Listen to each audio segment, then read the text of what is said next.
kita berbeda, walau kita tak sama. Radio Republik Indonesia, kita Indonesia sesungguhnya.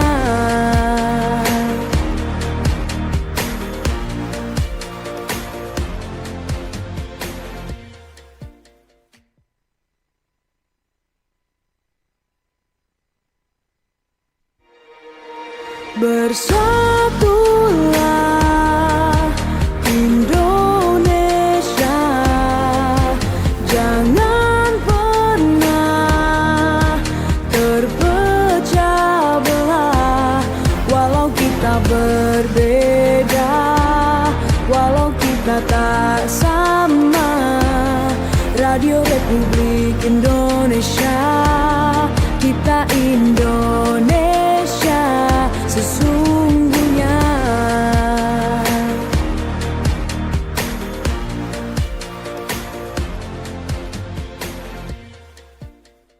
Hai, selamat siang semua yang sementara mendengarkan Magota Bacerita. Senang sekali hari ini Dewi kembali menyapa semua sobat budaya yang ada di Manado, Gorontalo, Talaut, dan Tahuna untuk Magota Bacerita edisi kesekian kalinya karena sudah terlalu banyak, Kang.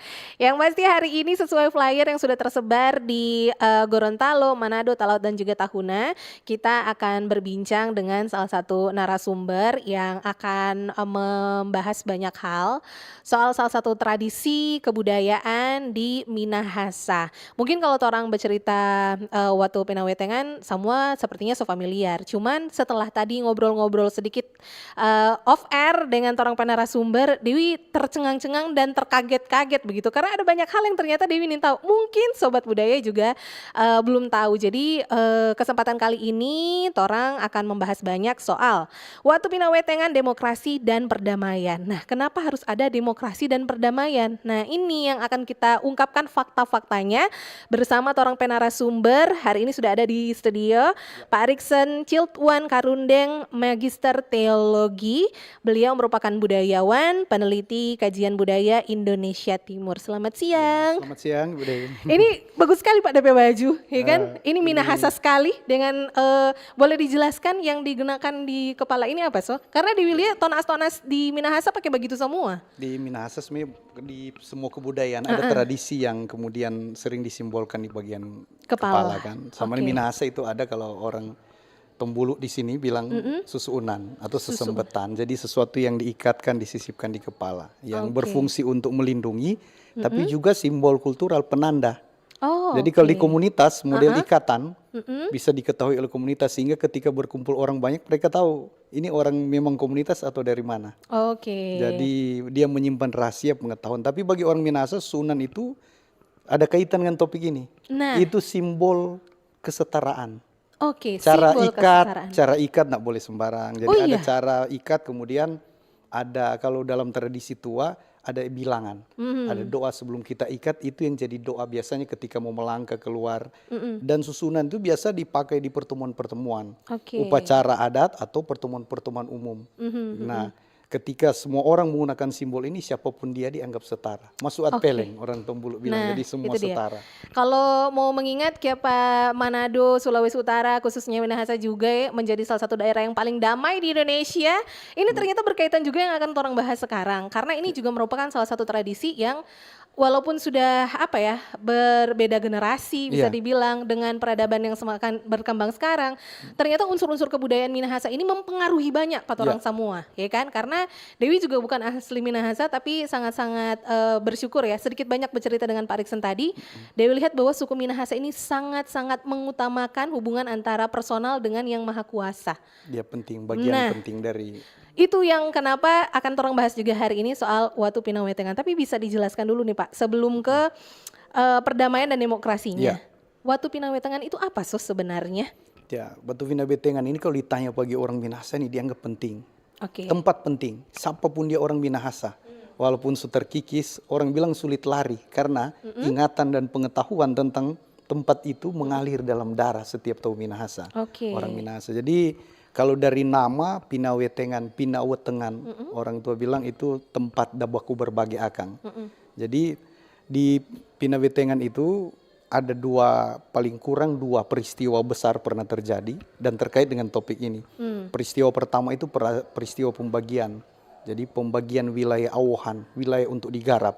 Taranak-tarana. Kalau hari ini kita kan mengenal Minahasa ya, dalam bahasa ilmu tertentu dibilang ada sekitar 9 subetnis. Betul. Ada orang-orang di Tombulu, Manado sini kan, sampai wilayah Tomohon, kemudian daerah pesisir Tanah Wangko, sampai kemudian Tomohon dan wilayah sini. Kemudian ada Tondano, putaran danau sampai pesisir pantai timur.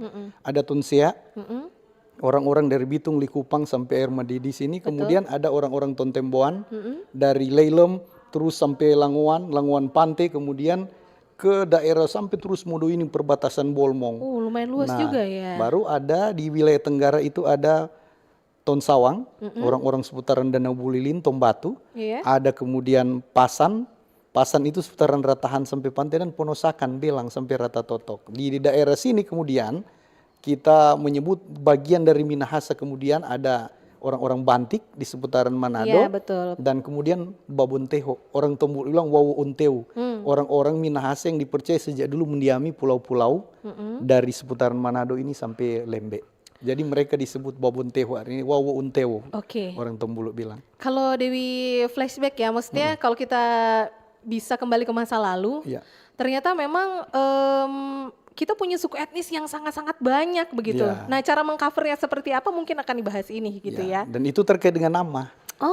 Minahasa, Minaesa, Mahasa, itu komitmen untuk menjadi satu. Jadi keluarga-keluarga di Pinawetengan ketika leluhur dulu membagi tempat wilayah tempat kita untuk berburu, bercocok tanam di seluruh itu dibagi sedemikian rupa. Makanya tidak bercampur secara garis batas Tontemboan, Tombulu, Tondano itu Tonsea dan lain-lain itu jelas. Nah, dia kemudian yang majemuk ini kemudian biasanya orang Minasa karena sistem pemerintahan kan di sini tidak seperti di daerah yang berbatasan langsung di Minasa yang agak feodal. Di Minasa itu sistem pemerintahan kita kenal, kalau peneliti-peneliti bilang sistem pemerintahan republik, sistem pemerintahan ala Wanua atau Walak. Jadi pemimpin dipimpin oleh para filsuf lah, para tonaas, orang-orang yang berpengetahuan. Dan yang berbeda ini mengurusi wilayah adat mereka, wilayah awan mereka. Nanti ketika ada ancaman dari luar, ancaman bersama mereka menyatu. Peristiwa Mahasa, komitmen menjadi satu dan menjadi Minaesa, dan kemudian Minahasa itu nama yang terkait dengan peristiwa Lampau ketika orang Minahasa berkumpul. Pinawetengan salah satu tempat. Ketika kumpul di tempat itu untuk membicarakan persoalan dan mengambil keputusan secara bersama. Nah, itu peristiwa pertama. Peristiwa pertama yang akhirnya membuat hadirnya sebuah tempat yang berarti sekali lah untuk kebudayaan Sulawesi Utara juga sampai saat ini yang orang tahu masih dikembangkan begitu ya. Tapi kenapa harus di Watu Pinawetengan? Kenapa tempatnya di situ? Jadi kenapa harus batu yang itu? Jadi Watu Pinawetengan punya sejarah. Tempat itu sebenarnya digali lagi batu itu. Digali justru oleh seorang dimotori oleh seorang peneliti Eropa, anak dari Sending Swartz, orang Eropa yang meneliti tentang Minahasa, punya banyak cerita. Dia dengar-dengar ada ternyata pusat penting bagi orang Minahasa di masa lampau. Nah, di masa dia ada di Minahasa 1800-an, tempat itu ternyata terkubur sekian abad, mungkin karena bencana di masa lampau kan, di dekat Soputan itu kan, di daerah Tonderukan, orang Minahasa bilang. Jadi dia mengenal cerita, dari cerita itu kemudian bangun dan dia coba gali. 1888 digali kembali tempat itu, 9 hari. Kalau dalam catatan sejarah 9 hari, pas 9 hari kemudian ada tanda. Dan kemudian dorang bersorak-sorak karena menemukan kembali situs yang dianggap punya ingatan yang luar biasa bagi orang Minahasa. Karena sekali lagi, selain di sana kan orang biasa ada perayaan-perayaan terkait dengan 7 Juli. Betul, 3 ada 3 Januari. Nah, itu terkait dengan peristiwa-peristiwa ini. 7 Juli itu terkait dengan masa ketika ditemukan kembali Watu Pinawetengan. Tapi yang awal tahun itu terkait dengan sebenarnya tradisi tua. Nah, tradisi yang terputus kemudian berlanjut lagi sejak dia ditemukan situs itu 1888. Nah, dalam ingatan orang Minahasa karena itu tempat tersembunyi kan, ya paling di 80-an orang baru mulai. Karena satu masa tempat itu memang kalau orang di awal Januari, orang-orang seputaran Tompasok, Langon, anak-anak muda itu awal tahun biasa naik ke sana. Iya. Dulu kan masih boleh Jambi itu Edelweiss. Di situ Sekarang- banyak tumbuh di daerah Iya, iya, Tonderukan sampai wilayah Kanonang itu di daerah Bukit Kasih sekarang. Karena itu situs-situs di situ terkait. Ada Watu Kekiretan. Di situ dipercaya tempat leluhur yang punya kemampuan untuk mendengar tanda alam, tanda burung, di situ tempat dia bertanya kepada Tuhan dan leluhur mendengar tanda. Karena sebelum menggelar semua kegiatan apapun di Watu Pinawetengan mesti dengar petunjuk alam dulu. Kalau direstui, maka dipercaya direstui alam, leluhur, dan sang halik, mereka boleh menggelar kegiatan itu. Nah, peristiwa kedua yang penting sekali terjadi di Watu Pinawetengan itu, di masa lampau setelah ada pembagian, ternyata ada juga orang-orang di Taranak-Taranak itu yang tergoda. Nah, orang Minahasa itu pembagian itu tidak secara struktural, ada pembagian masyarakat secara fungsional. Kalau hari ini kita sebut itu dalam bilangan, ada Makaruasio, Makatelupitu, Pasyuan Telu. Makaruasio ini 2 kali 9 itu golongan parawalian.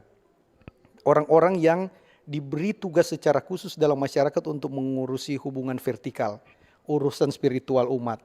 Ada golongan Makatelupitu, para tonaas, orang-orang yang punya kompetensi khusus di bidang pertanian, perburuan, pemerintahan. Mereka kemudian ada di kelompok ini, punya tugas khusus. Tapi ada Pasyuan Telu. Jadi Makatelupitu itu 3 kali 7, Pasyuan Telu itu 9 kali 3 simbolnya. Itu masyarakat yang bertanggung jawab untuk mengurusi kebutuhan makan, minum, berburu bersama itu. Nah, di satu masa ada kelompok Makaruasio dan Makatelupitu ini yang tergoda karena orang sepertinya ketemu di ada kelompok rupa orang kali daerah lain orang yang berkuasa. Betul. Nah, Karena biasanya punya daerah sendiri ya orang no yang urus nah, begitu. orang lihat kalau di tempat lain tuh kelompok rupa orang yang jadi pimpin masyarakat. Nah, ada upaya untuk menguasai, menghegemoni kelompok yang lain. Nah, ketika ada upaya itu terjadi pemberontakan besar karena dianggap bertentangan dengan tiwa, sumpah, nilai-nilai lur yang telah ditetapkan sejak peradaban Tuur Intana, peradaban yang jauh sebelum peradaban Watu Pinawetengan itu. Kalau hari ini biasa kalau di sambutan di acara Minahasa orang sering dengar ada kuntua, tua-tua bicara misalnya, sering yang kurang sering tuh dengar itu tuh maleos-leosan, masawang-sawangan, matombol-tombolan. Jadi maleos-leosan itu artinya apa? Di awal itu komitmen yang sudah ditetapkan leluhur yang jadi patokan hidup, jadi etika, moral, adat, way of life orang Minahasa itu. Di peristiwa Watu Tiwa, leluhur berkomitmen. Kalau kita mau tinggal bersama, maka orang harus tahu masuat peleng, mau putewaya. Semua manusia harus setara, sederajat. Apapun bentuknya, warna kulit, karena yang membedakan kita nanti kualitas hidup. Nah, kemudian ada pesan selanjutnya itu. Maleos-leosan harus saling berlaku baik. Masawang-sawangan itu harus saling kalau orang Tondano bilang buku kabeng, kalau diibaratkan tangan saling mengait. Harus saling terhubung dalam lingkaran begitu gambarannya. Karena leluhur percaya kalau dalam posisi seperti itu dan saling mengait itu susah mau selepas. Boleh coba permainan itu kalau sebuah kugate ini susah mau seputu karena percaya dalam ikatan seperti itu orang sulit terpisah walaupun berbeda. Nah, kemudian tombol-tombolan, baku tongkah. Saling tombol atau begini saling menopang satu dengan yang lain. Jadi itu sejak awal sudah ditetapkan. Tau masuat peleng semua sama sederajat. Ketika ada kelompok yang ingin menguasai yang lain maka terjadi. Peristiwa itu ada dalam ingatan orang Minahasa dan dipercaya itu perang saudara pertama terbesar dan menghilangkan, dipercaya menghabiskan penduduk di tanah ini lebih dari setengah. Peristiwa itu yang dikenal dengan peristiwa Mawetik. Ada yang bilang Mawetik nama leluhur tertentu, ada yang bilang Mawetik itu menuju ke peristiwa. Jadi Mawetik itu ibarat kalau air jatuh dari tirisan, kemudian dia pecah, itu tuh Mawetik. Di situ terjadi perpecahan luar biasa. Nah, setelah terjadi perang saudara, banyak yang mati, tapi banyak yang lari ke selatan sampai ke daerah Bolmong. Dan terjadilah proses perdamaian. Proses perdamaian, balik ke situ, bikin ritus bersama, dan kemudian diikrarkan kembali tiwa para leluhur, ditegaskan kembali komitmen yang telah dibangun. Itu komitmen. harus maleos-leosan, masawang-sawangan, matombol-tombolan, tau masuat peleng, semua sama sederajat. Tidak boleh ada yang menguasai, mensubordinasi yang lain. Ketika itu terjadi, maka akan terjadi konflik. Itu sejarah masa lampau mengajarkan orang-orang Minahasa seperti itu kira-kira. Jadi sebenarnya menarik ya ini Sobat Budaya bahwa keberagaman yang ada di Sulawesi Utara ini memang berkat perjuangan dari torang leluhur-leluhur dulu. Iya. Karena dari apa yang sudah Pak Riksan ceritakan, memang berarti adanya Watu Pinawetengan dan juga tradisi Minahasa ini menghidupkan atau mencoba untuk melahirkan cara berdemokrasi, Iya. perdamaian di antara torang perbedaan. Karena kalau ndak ada begini, mungkin sampai sekarang torang masih baku-baku perang ini. Ya. Iya Karena toh? Minahasa ada sejarah masa lampau, sejarah perang antar walak. Oke. Walak-walak itu berkonflik. Nah, Pak, yang kita penasaran, perjanjian apa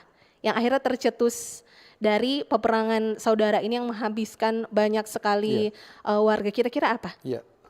Di masa itu sebenarnya tidak ada, jadi itu diistilahnya pembaharuan janji. Oke. Komitmen sumpah yang telah diucapkan leluhur itu yang disegarkan kembali. Dibaharui dan kemudian ditegaskan kembali bahwa kita berkomitmen tetap menjaga. Itu yang tadi. Tau masuat peleng mau putewaya. Teman-teman Tontembuan bilang, cawana si perukuan, cawana si pakuruan. Tidak ada seorang pun yang kita mau pisoja akang, mau sembah, dan tidak ada orang harus sembah saya. Oke. Orang semua dalam posisi setara. Begitu. Ketika ada yang mau coba dominasi, akan terjadi seperti itu. Dan itu bertentangan dengan nilai-nilai kesetaraan. Itu makanya di musim-musim pilkada pemilu lalu, sejak ya paling tidak 10 tahun belakangan, intens peneliti-peneliti demokrasi Indonesia datang meneliti di Minahasa. Nah, fun fact ini ya. Ya, jadi meneliti tentang demokrasi. Kenapa datang sini? Hasil peneliti misalnya mantan ketua KPU RI itu Husni Kamil Malik, Oke. beberapa ketua KPU sebelumnya, bahkan pimpinan Bawaslu dan pernah jadi DKPP RI itu ada Pak Nur Wahid dan beberapa peneliti di kampus-kampus yang meneliti tentang demokrasi, mereka kemudian menyimpulkan Iya.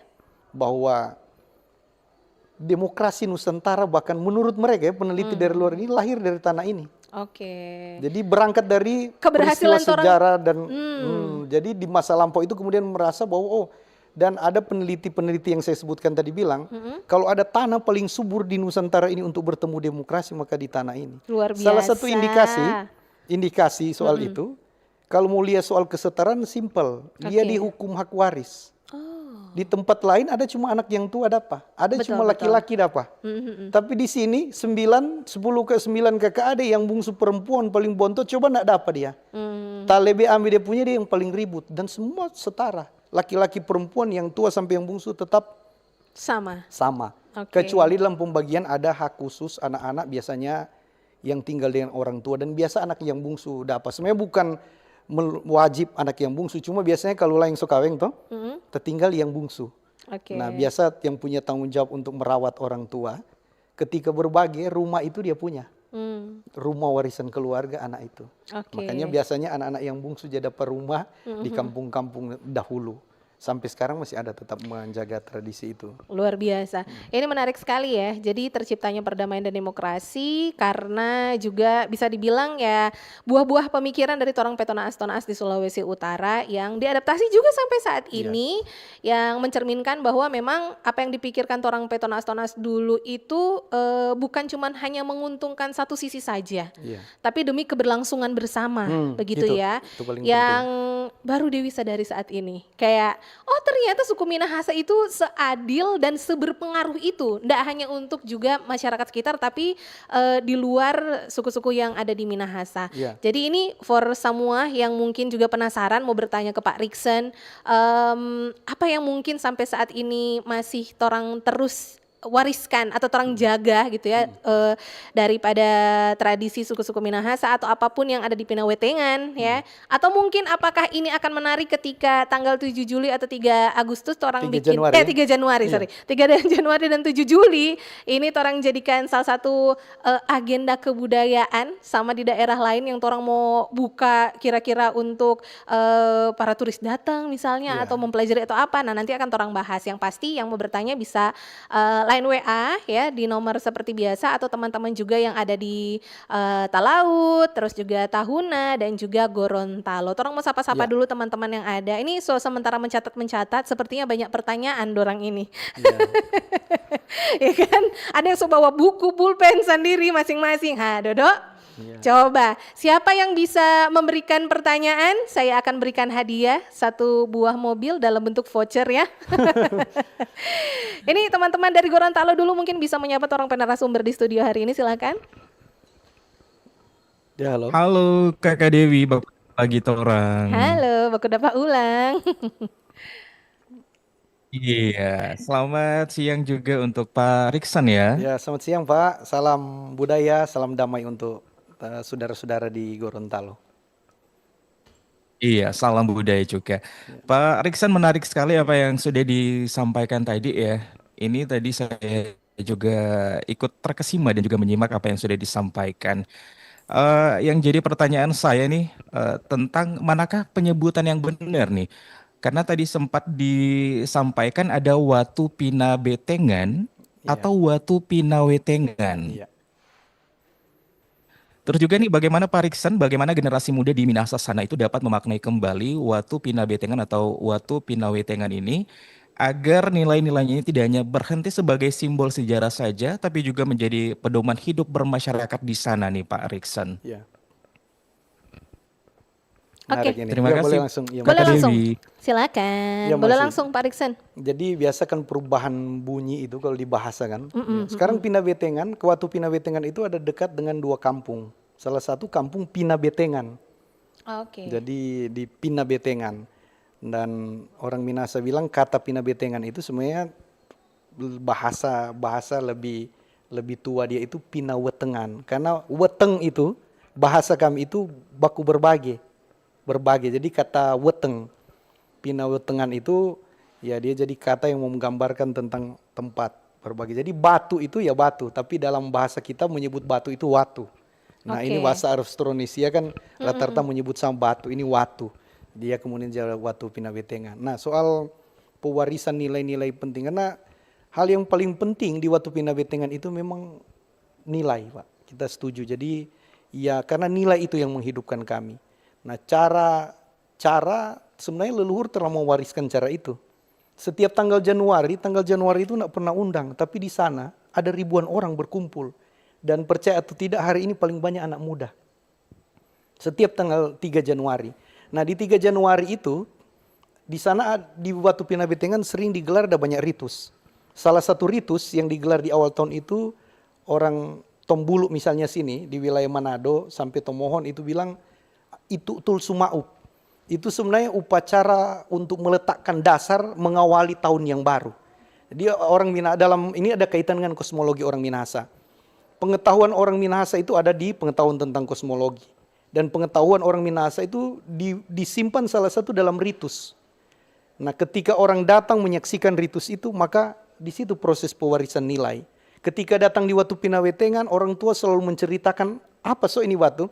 Sebenarnya cerita yang kita ceritakan tadi itu yang biasa diceritakan orang tua ketika bawa anak-anak ke Watu Pina Wetengan. Nah, bukan cuma soal cerita nostalgia masa lalu kan itu, tapi paling penting tadi orang tua ketika menceritakan diharapkan anak-anak memahami tentang apa tempat itu, apa maknanya bagi Tom Minahasa, dan kemudian apa kaitan itu dengan identitas dia. Identitas kultural tapi juga identitas pribadi dari dia sebagai Tom Minahasa. Nah, itu Tul Sumaup itu, orang Minahasa percaya ketika ada bencana, ada persoalan apapun yang terjadi di tanah itu bukan disebabkan oleh leluhur, bukan disebabkan oleh alam, bukan disebabkan apalagi oleh Sang Halik, Kasuruan Wangko atau Empung Wailan Wangko, bukan. Karena orang Minahasa percaya setiap bencana yang terjadi di tempat dia tinggal itu disebabkan oleh manusia itu sendiri. Biasanya ada kanaraman atau patokan-patokan hidup yang diwariskan leluhur tadi itu yang dilanggar. Ada pelanggaran-pelanggaran yang dilakukan terhadap alam. Nah, itu Tul Sumaup tadi itu proses untuk berdamai. Dengan siapa?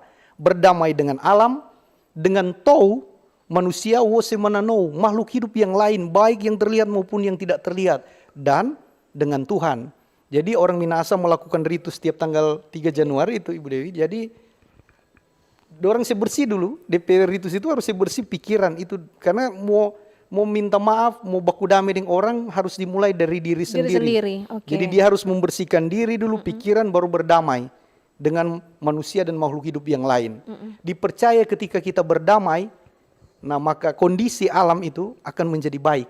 Kalau orang berdamai, sehingga perjalanan hidup sepanjang tahun, bahkan panen, mulai dari proses tanam sampai panen akan berjalan dengan baik. Karena itu berkah yang akan diterima sangat tergantung dari dia mau mulai langkah di masa itu. Makanya 3 Januari orang Minahasa dong bilang biar kurang mau piba uni. Tapi dia ingin menjadi bagian dari itu karena semua itu punya kerinduan untuk juga menikmati berkat sepanjang tahun itu. Menikmati kehidupan yang damai dan sejahtera. Jadi ketika orang datang ke Watu Witna Betengan, itu karena dia jauh kan dari kampung sekitar 1-2 kilo. Tapi di situ setiap hari ada orang. Ada banyak kepentingan orang datang situ, menggelar ritus, datang meneliti, datang belajar. Tapi yang paling penting ada orang yang secara rutin, ada orang tua bilang begini, tradisi orang di seputaran Vina Betengan, kalau anak udah kurang-kurang sehat, kurang nyaman, bawa di Watu. Bukan batu itu menyembuhkan, bukan. Tapi orang Minahasa percaya di situ ada aura positif. Ada energi positif. Memanifesting lah ya. Dan pikiran kedua, kita. yang paling penting ketika bawa di situ tuh anak, diingatkan kembali tentang pengetahuan leluhur. Karena orang badan tidak nyaman berarti ada sesuatu yang terjadi dengan entah disebabkan oleh diri maupun orang tua, orang sekitar. Ada sesuatu yang terganggu. Perlu berdamai. Ketika datang di Pinawetengan, banyak tujuan. Datang untuk menikmati suasana energi positif itu. Yang kedua kemudian mengingatkan kembali, jangan lupa tuh aturan-aturan hidup yang diwariskan leluhur. Betul. Dan yang ketiga, untuk mengingatkan kembali identitas si anak itu biar sejak kecil dia tahu apa arti tempat itu dan apa makna bagi dia, bagi kehidupan dia saat ini. Kira-kira mungkin itu, Kang. Gimana? Ada pertanyaan lagi kira-kira dari Gorontalo? Terima kasih banyak, Pak, pertanyaannya. Iya, terima kasih juga untuk jawabannya Pak Riksan. Cukup dulu Kakak Dewi, ini Siap. kasihan teman-teman dari tahunnya juga kayaknya sudah menyiapkan pertanyaan nih Kakak Dewi. Oke, tarang lanjut nih. Masih soal Watu Pinawetengan. Tadi membahas banyak soal Watu Pinawetengan itu seperti apa ya. Jadi kurang lebih mungkin teman-teman yang ada di rumah yang sementara mendengarkan juga sudah banyak pertanyaan yang akan orang bahas-bahas ini. Tapi sebelumnya kita mau ke Mota Laut atau Tahuna dulu? Coba, Pak Riksan mau pilih yang mana dulu? Mungkin yang paling jauh dulu dari Bumi Porodisa. Oke deh. Baru ke Tampungan Lau. Oke deh. Talaut apa kabar Talaut? Kabar baik, Kak Oke. Dewi. Lanjut kira-kira apa yang bikin Anda penasaran dengan Watu Pinawetengan? Soal perdamaian dan juga demokrasi yang tercipta, yang diciptakan lebih khusus ya dari leluhur-leluhur yang ada di Minahasa. Silakan. Oke, baik. Terima kasih. Perkenalkan saya Iren, penyiar baru dari Talaut. Halo Iren. Halo Iren. Pertanyaan ya, halo. Ada 2, Pak. Iya. Pertanyaannya ada 2. Yang pertama, Pak Riksan kan sebagai seorang pemerhati budaya Indonesia Timur, saya ingin Bapak membagikan gitu pengalaman yang ketika Bapak cari tahu tentang suatu budaya, ketika Bapak tahu ini merasa kayak ih kok mind blowing sekali ini budayanya. Itu yang pertama. Yang kedua tadi kan Bapak menyinggung tentang pengetahuan kosmologi. Jadi saya ingin bertanya, pengetahuan kosmologi itu pengetahuan yang seperti apa dan contohnya kayak gimana? Ya. Itu aja Pak. Oke. Terima kasih. Lebih ke personal Pak Riksan dulu ini Iya. berarti ya. Terima kasih banyak ini.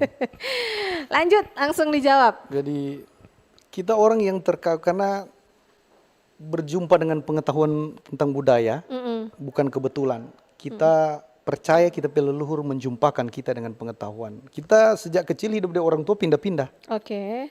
Tapi kemudian satu masa kuliah di Fakultas Teologi UKIT.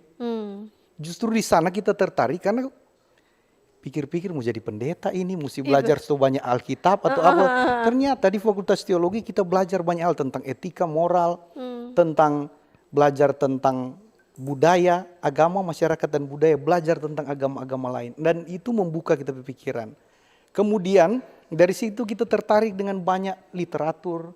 Kita baca buku kemudian kita, ini kita tradisi ternyata yang masih hidup dan menarik. Buku pertama yang akhirnya men-trigger Pak Riksen. Jadi, Siapa tahu orang boleh mau baca, Ya, contoh.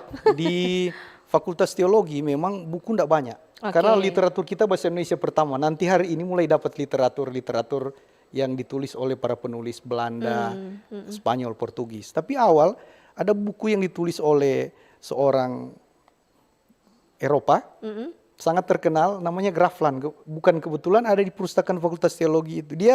Buku ini menarik karena model penyajian itu semacam feature traveling. Oke. Jadi dia bercerita, dia mengelilingi Minahasa sejak tahun abad pertengahan 19. 1800 pertengahan, dia keliling Minahasa dan semua yang dia lihat, dia saksikan, dia catat. Di perjalanan itu. Jadi dia di kampung-kampung mana kampung yang ada dan sudah ada hari ini tuh orang boleh lihat dari situ. Itu penulis, itu sudah diterjemahkan waktu itu ada terjemahan dari Pak Yos Kulit. Nah kemudian kita kan pertama pikir dulu ini budaya kayaknya bertentangan dengan agama. Tapi kemudian kita belajar dengan beberapa guru di situ, kita ketemu yang hari ini kenal sebagai budayawan. Waktu itu ada pendeta Dr. Saruan, Joseph Manuel Saruan, ada guru kita pendeta John Lilintong, tapi di sana juga ada pendeta Dr. Richard Ciut dan Profesor W.A. Ruru. Yang justru belajar tentang ini, berarti tidak bertentangan. Dari situ kita kemudian lihat, budaya itu ternyata hasil penelitian seperti koin logam. Dua mata logam yang sisinya seperti berbeda tapi tidak bisa dipisahkan.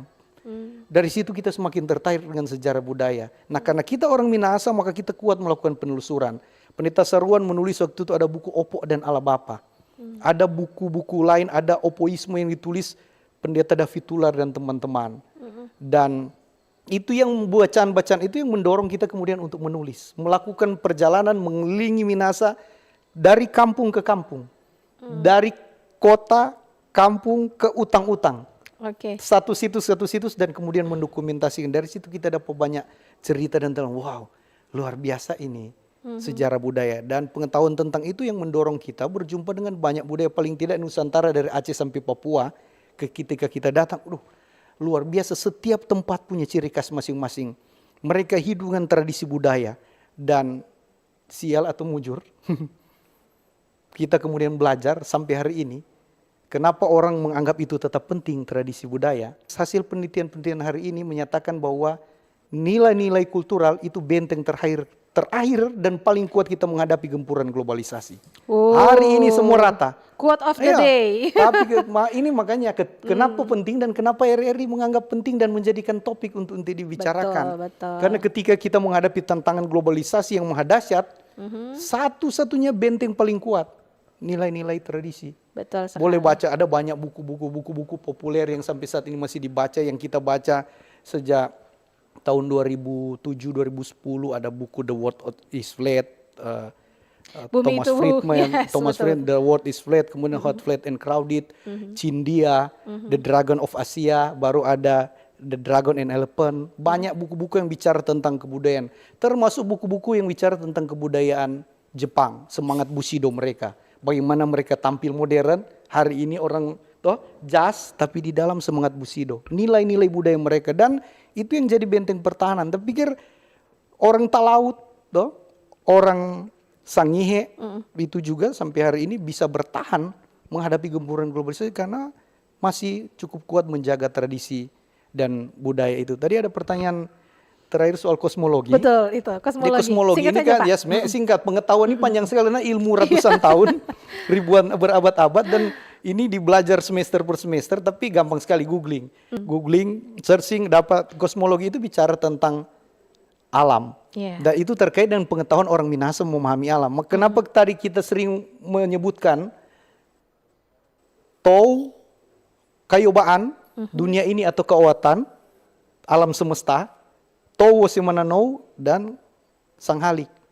Ini hal yang tidak bisa dipisahkan, satu kesatuan dalam konsep kosmologi orang Minahasa.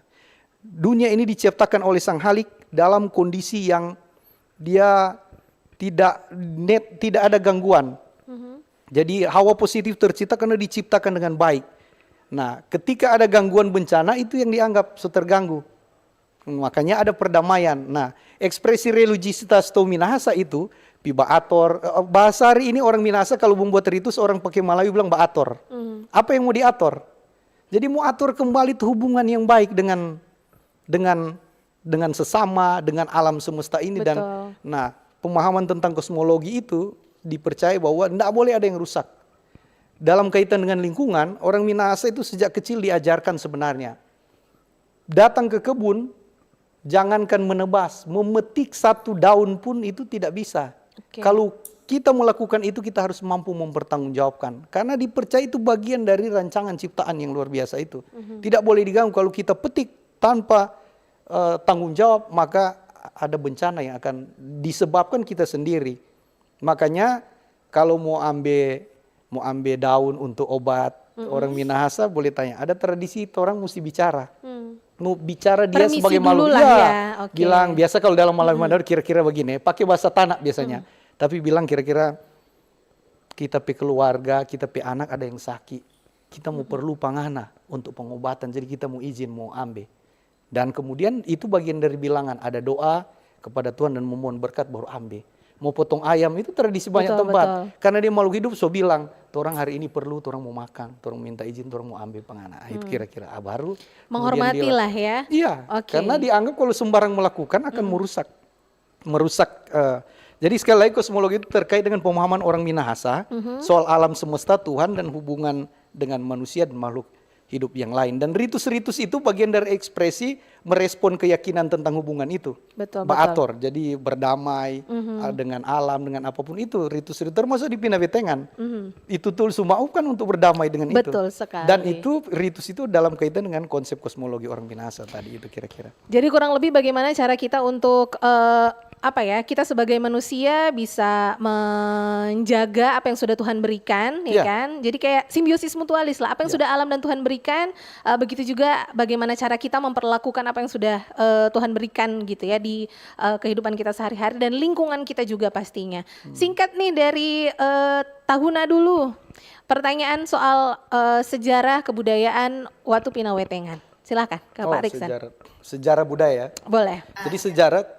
Tadi kita jelaskan sejarah, jadi peradaban Pinawetengan itu ada banyak peneliti, ada yang menyebut abad inilah permulaan abad pertama, ada yang menyebut abad ketiga, abad ketujuh, semacam-macam. Tapi itu pendapat. Siap. Lanjut. Samratulangi. Kita ke ada pertanyaan dulu. Sorry. Baru dijawab dulu. Sorry. Ya, silakan. Bu. Silakan dari Tahuna.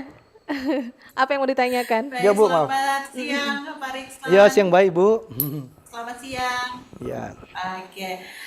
Tadi penjelasannya sangat bagus, sangat dipahami orang yang mungkin belum tahu Batu Pinawetengan ini. Dengan penjelasan dari Pak Rikson itu pasti sangat memahami ya, cukup detail apa yang disampaikan. Tapi yang menarik ini dari saya sendiri, ada katanya tempat ini Batu Pinawetengan itu semua orang bisa datang ya. Apakah semua orang ini bisa berkumpul di tempat ini? Apakah tidak ada syarat atau mungkin ada kata orang, kalau orang bilang sedikit formalis seperti itu? Iya. Baik, ini pertanyaan bagus. Jadi di Minahasa ada tempat-tempat tertentu yang dibilang kapelian atau kaopoan. Kapelian itu artinya itu tempat yang orang bahasa bilang tempat keramat. Sebenarnya itu tempat yang hanya didatangi oleh orang-orang khusus saja misalnya. Sebenarnya kalau di Minahasa siapa saja boleh datang asal dia tahu kanaraman, aturan-aturan yang harus dia lakukan ketika berada di tempat itu. Karena sekali lagi ketika ada yang berubah akan mengganggu keseimbangan alam. Misalnya kalau kita ke Watu Pinawetengan, apa yang perlu dan tidak perlu kita lakukan? Ya, itu kan dianggap keopoan. Tempat berdiam roh-roh suci para leluhur. Nah, kedatang di situ karena itu dianggap suci. Orang Minahasa coba perhatikan. Di Pinawetengan berapa kali konflik cuma gara-gara ada orang masuk dengan sepatu atau pakai sandal. Jadi orang Minahasa percaya sebenarnya mau bertemu dengan jiwa-jiwa yang suci itu, dengan Sang Halik, menanggalkan kasut pun sebenarnya orang tidak layak. Tapi demi berdamai dengan mereka orang memberanikan diri. Jadi lepas sepatu dan kemudian tidak boleh ribut, biasanya kan umum karena tempat itu ya tempat ada tradisi tua di daerah-daerah gunung di Minahasa itu lebih tenang lebih baik karena semakin tenang kita tidak mengganggu Dan kemudian ketika ada yang menggelar ritus di tempat itu, maka kita harus menghormati. Di Pinawetengan itu, yang datang tinggal 3 Januari itu komunitas-komunitas, kelompok-kelompok, dan setiap kelompok itu biasa ada tonaasnya yang memimpin, dan biasanya mereka antri untuk menggelar ritus. Di sana tidak ada berarti pernah. dia bergantian begitu ya Pak? Di sana tidak pernah ada orang catat. Oh, saya yang lebih dulu yang mau catat, tidak ada. Oke. Semua orang datang di situ, biasanya banyak orang karena mereka menunggu yang lain. Setelah yang satu tahu bahwa yang datang lebih dulu misalnya Ibu Dewi. Jadi saya mempersilahkan Ibu Dewi lebih dulu. Jadi harus antri. Tanggal 3 Januari itu, apalagi sebenarnya selain tanggal 3 Januari itu setiap bulan purnama. Jadi malam masuk lewat jam 12 mau ini malam itu penuh. Tempat itu Pinawetengan kalau Sampai datang. hari ini masih dilakukan ya? Oke. Itu tradisi berabad-abad yang kalau hari ini kita datang, selain 3 Januari, coba datang bulan purnama. Setiap hari sebenarnya ada orang, tapi kalau di bulan purnama, kalau di orang Tontembolong masa serapan itu banyak sekali orang menggelar itu. Kalau di gereja saya ada ibadah koloma, ini sama dengan itu, jadi ibadah rutin. Jadi harus datang kemudian ngumpul. Kalau teman-teman saya yang muslim tanya, kalau 4 orang tak bilang sama dengan sholat Jumat setiap rutin, nah itu begitu. Wajib ngana datang di bulan purnama, dan itu momen penting bulan purnama. Kenapa harus bulan purnama? Memang ada kaitan dengan kosmologi, tapi kemudian ada banyak tempat. Kalau mau pakai logika, orang bilang dulu enggak ada listrik. Betul. Kalau bulan purnama orang gelar datang pun malam, jadi masih bisa kelihatan. Ya, menuju ke hutan pun tidak aman ya. Ada penerangan alami di malam hari. Tapi yang kedua, di saat bulan purnama orang Minahasa percaya ada energi positif yang bisa membantu. Dan orang bilang sih kalau tanya para pujangga jelas. Bisa bulan purnama orang punya suasana hati bagus kalau belia bulan. Betul. Karena yang paling penting sekali lagi itu. Orang leluhur mengajarkan bagaimana membuat suasana hati kita itu menjadi bersih dan paling tenang untuk menggelar ritus dan berdamai dengan Tuhan, berdamai dengan leluhur dan sesama manusia termasuk dengan alam dan makhluk ciptaan yang lain. Jadi itu tuh paling penting di.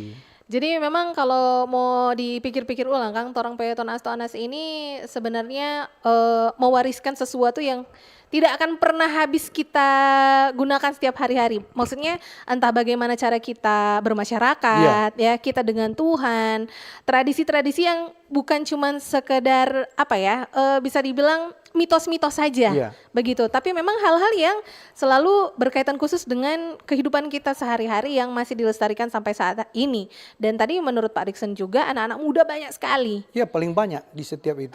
Dan bahkan masih ramai sampai hari ini. Jadi mungkin dari Gorontalo atau juga Tahuna dan Talaut mau main-main ke Manado, mungkin di sekitaran tanggal-tanggal begitu juga, atau mungkin pas bulan purnama. Torang datang mengunjungi Watu Pinawetengan. Ini Pak, karena waktu orang tipis sekali. Sebenarnya banyak sekali deh yang mau tanya ini. Cuman mungkin sedikit saja soal Watu Pinawetengan yang akhirnya menciptakan demokrasi dan perdamaian. Saat ini nih Pak, apa yang harus orang lakukan begitu untuk melestarikan, menurunkan ke anak cucu kita soal budaya-budaya Minahasa yang kuat dan berarti ini ke anak cucu kita nanti kira-kira, dan apa yang harus kita lakukan sebagai individu begitu ya untuk sama-sama bisa mencintai kebudayaan Minahasa. Silakan. Jadi sekali lagi peneliti-peneliti yang saya sebutkan tadi, mereka melihat ada fakta di Minahasa, ada Minahasarat. Minahasarat ini anggota lembaga dewan pertama, Baku Iko dengan Volksrat di zaman kolonial itu ada anggota DPR RI zaman dulu itu Volksrat. Waworuntu jadi wakil pertama di sana dari ada perwakilan di Minahasa, dan di luar Volksrat itu yang pertama berdiri itu yang ada di Zero Point, gedungnya kemudian hari. Betul. Itu Dewan Minahasa pertama, Minahasarat. Kemudian mereka lihat di sini sistem pemerintahan kepala-kepala desa itu dipilih, bukan ditunjuk apalagi diwariskan.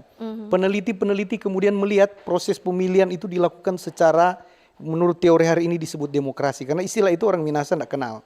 Tapi nilai-nilai itu ternyata hidup. Dari hasil penelitian itu kemudian mereka tarik ke belakang, ternyata semua berakar salah satu dari Pinawetengan. Setiap ada persoalan orang Minahasa tidak boleh ambil keputusan sendiri.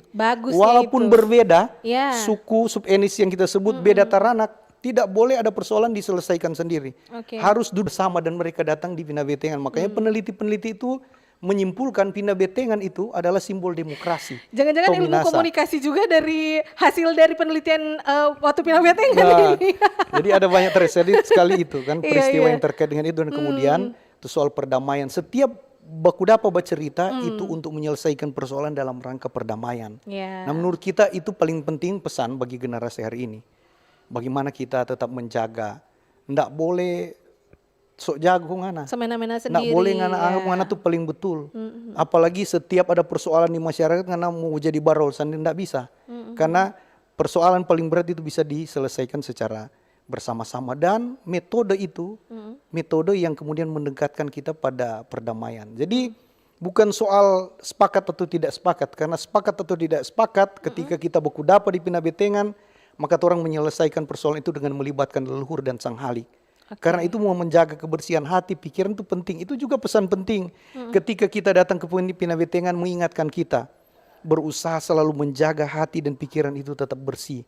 Karena itu yang akan melayakkan kita berjumpa dengan leluhur dan sang halik. Itu yang akan melayakkan kita bisa berdamai dengan siapapun. Siapapun dia. Jadi sekali siapapun dia manusia. Mau kalau dalam konteks hari ini mau diajarkan siapapun anak, mau ras apa, suku apa, mau agama apapun. Di tanah ini tuh orang bisa hidup bersama. Karena sekali lagi akan membedakan kita itu kualitas hidup.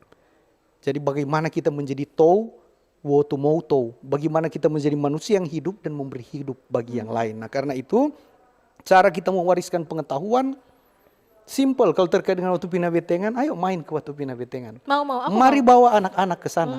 Semua orang itu jadi tempat belajar semua orang. Semua orang bisa datang belajar di tempat itu, bisa menikmati suasana aura positif di Betul. tempat itu. Jadi menjaga, mewariskan pengetahuan cerita seperti yang saya ceritakan ini semuanya diketahui oleh banyak orang Minahasa.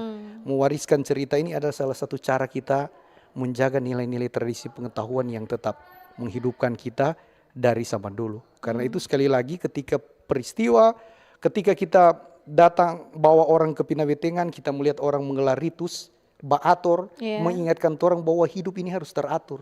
Betul. Harus ditata, tidak boleh ikut mau. Hidup ini harus berdamai dengan siapapun. Hidup ini harus saling menghormati, mengasihi. Toh. Harus ada maknanya juga Iya, ya. kehidupan maleos-leosan, masang-masang, mau tombol-tombol, mesti baku tongka. Supaya apa?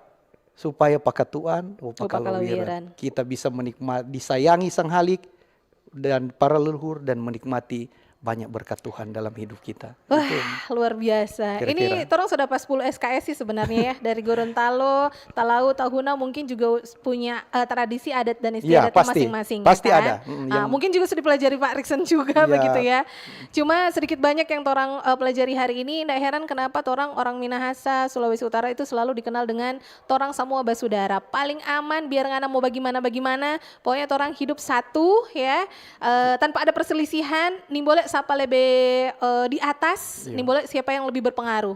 Tapi orang semua ini juga bisa mengambil andil dan bersepakat untuk sesuatu yang lebih baik ke depannya, begitu ya. Pak Riksen, kita masih suka lagi Iya, atau mungkin pasti. orang bikin episode kedua? Ya banyak pasti cerita yang bisa Iya, orang ceritakan. menarik tapi loh. mungkin Karena cari waktu lain-lain kan. Iya, Bu betul Dewi? betul. Saya juga kayaknya teman-teman di Talaut, Gorontalo dan Tahuna juga setuju ya. Iya. Tapi terima kasih sebelumnya. Ini Magota Bercerita tanpa break sebenarnya.